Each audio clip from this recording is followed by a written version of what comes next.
सब कुछ नॉर्मल है फिर भी प्रेगनेंसी नहीं है, ये इनफर्टिलिटी का कॉमन थीम है।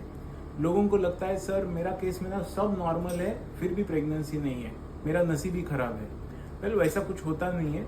ज़्यादातर ऐसे केसेस में ना आपको डायग्नोसिस नहीं रहता है, इसके लिए आप लोगों को लगता है कि आपका सब नॉर्मल है और फिर उस नॉर्मल के भरोसे आप लोग ओव्यूलेशन स्टडी और IUI करते रहते हो। सच्चाई कुछ और ही होती है। अभी ये पेशेंट जो है इसका शादी को 3 साल हुआ है, प्रेगनेंसी के लिए काफ़ी ट्राई करके हुआ है, कुछ नहीं हो रहा है, इसके लिए आज हमने इसका लैप्रोस्कोपी का डिसीजन लिया।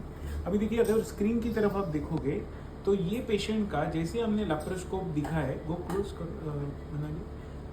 अगर आप ये ट्यूब देखोगे पुश, अभी हम फैलोपियन ट्यूब चेक करने जा रहे हैं। ओके, आप ये देखोगे तो ये फैलोपियन ट्यूब भले ही ओपन है लेकिन वो क्लोज।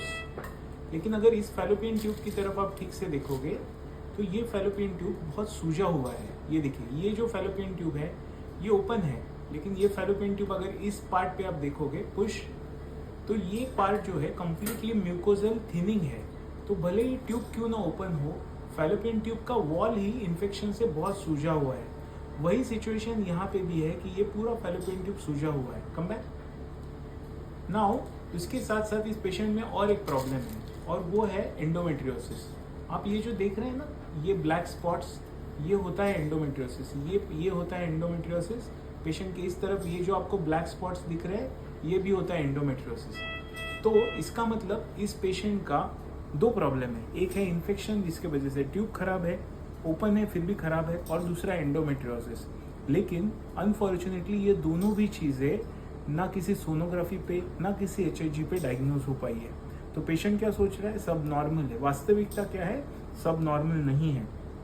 यही एक एडवांटेज है लैप्रोस्कोपी का, जो हमें सामने सामने चीज़ें बता देता है कि किस केस में क्या प्रॉब्लम एक्चुअली है या नहीं है। अभी इस केस में हमें इनका एंडोमेट्रियोसिस ट्रीट करना पड़ेगा, उसके साथ साथ इन्फेक्शन एंटीबायोटिक से ट्रीट करना पड़ेगा, और उसके बाद ही हम डिसीजन लेंगे आगे की फर्टिलिटी ट्रीटमेंट का।